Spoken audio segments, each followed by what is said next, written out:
An Alpine Idyll by Ernest Hemingway. It was hot coming down into the valley even in the early morning. The sun melted the snow from the skis we were carrying and dried the wood. It was spring in the valley, but the sun was very hot. We came along the road into Galter carrying our skis and rucksacks.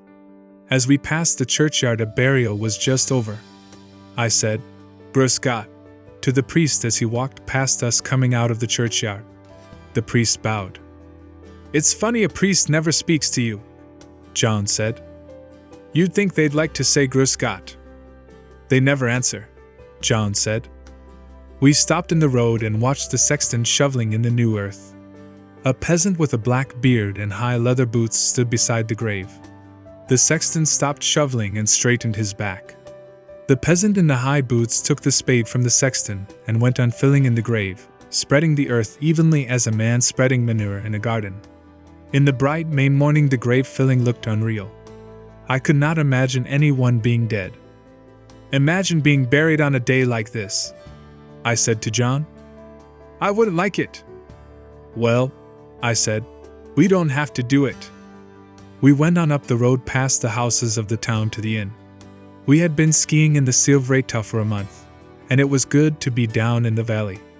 In the Silvreta the skiing had been all right, but it was spring skiing. The snow was good only in the early morning and again in the evening. The rest of the time it was spoiled by the sun. We were both tired of the sun. You could not get away from the sun. The only shadows were made by rocks or by the hut that was built under the protection of a rock beside a glacier, and in the shade the sweat froze in your underclothing. You could not sit outside the hut without dark glasses. It was pleasant to be burned black, but the sun had been very tiring. You could not rest in it. I was glad to be down away from snow. It was too late in the spring to be up in the Silvreta. I was a little tired of skiing. We had stayed too long. I could taste the snow water we had been drinking melted off the tin roof of the hut. The taste was a part of the way I felt about skiing. I was glad there were other things besides skiing, and I was glad to be down, away from the unnatural high mountain spring, into this May morning in the valley. The innkeeper sat on the porch of the inn, his chair tipped back against the wall. Beside him sat the cook. "Ski heil," said the innkeeper. "Heil," we said, and leaned the skis against the wall and took off our packs. "How was it up above?" asked the innkeeper. "Sean, a little too much Sunday." "Yes. There's too much sun this time of year." The cook sat on in his chair. The innkeeper went in with us and unlocked his office and brought out our mail. There was a bundle of letters and some papers. "Let's get some beer," John said.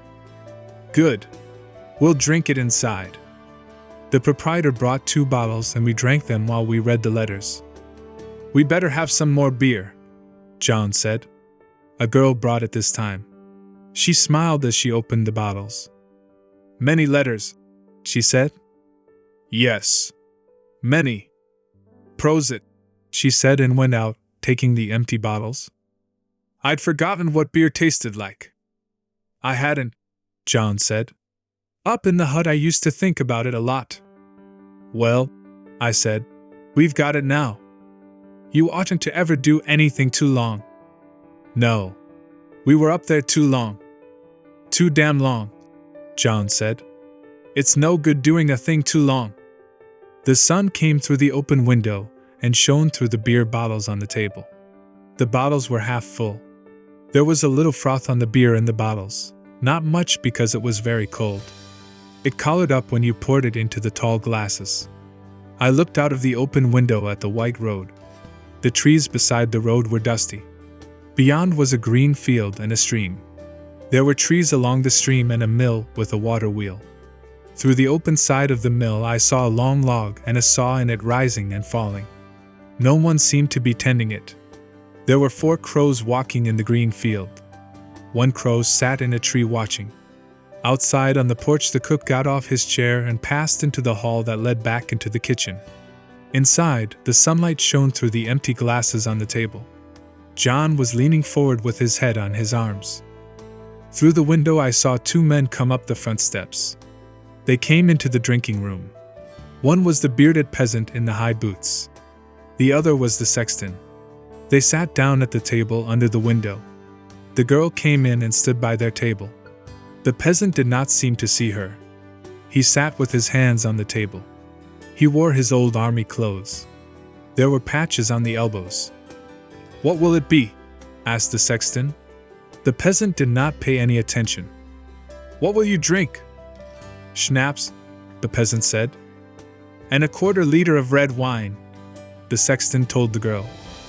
The girl brought the drinks and the peasant drank the schnapps. He looked out of the window. The sexton watched him. John had his head forward on the table. He was asleep.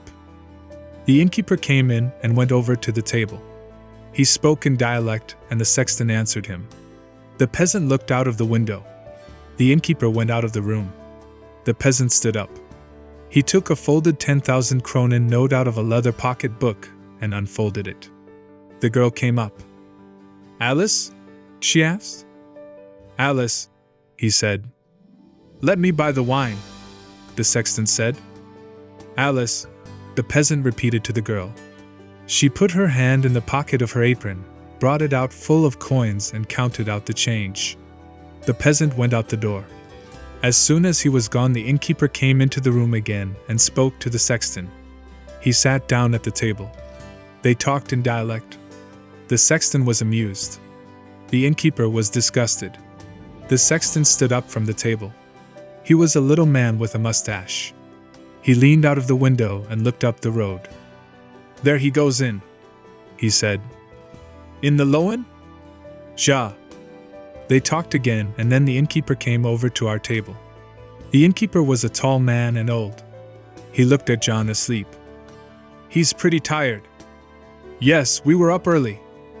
"Will you want to eat soon?" "Any time," I said. "What is there to eat?" "Anything you want. The girl will bring the eating card." The girl brought the menu. John woke up. The menu was written in ink on a card and the card slipped into a wooden paddle. "There's the spy's cardie," I said to John. He looked at it. He was still sleepy. "Won't you have a drink with us?" I asked the innkeeper. He sat down. "Those peasants are beasts," said the innkeeper. "We saw that one at a funeral coming into town. That was his wife." "Oh. He's a beast. All these peasants are beasts." "How do you mean?" "You wouldn't believe it. You wouldn't believe what just happened about that one." "Tell me." "You wouldn't believe it." The innkeeper spoke to the sexton. "Franz, come over here." The sexton came, bringing his little bottle of wine and his glass.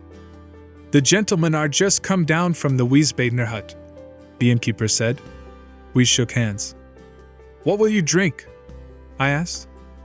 "Nothing." Franz shook his finger. "Another quarter-liter?" "All right." "Do you understand dialect?" the innkeeper asked. "No." "What's it all about?" John asked. "He's going to tell us about the peasant we saw filling the grave, coming into town." "I can't understand it anyway," John said. "It goes too fast for me." "That peasant," the innkeeper said. "Today he brought his wife in to be buried. She died last November." "December," said the sexton. "That makes nothing. She died last December then, and he notified the commune." "December 18th, said the sexton. "Anyway, he couldn't bring her over to be buried until the snow was gone." "He lives on the other side of the Pasnon," said the sexton. "But he belongs to this parish." "He couldn't bring her out at all?" I asked. "No. He can only come from where he lives on skis until the snow melts. So today he brought her in to be buried, and the priest, when he looked at her face, didn't want to bury her." "You go on and tell it," he said to the sexton. "Speak German, not dialect."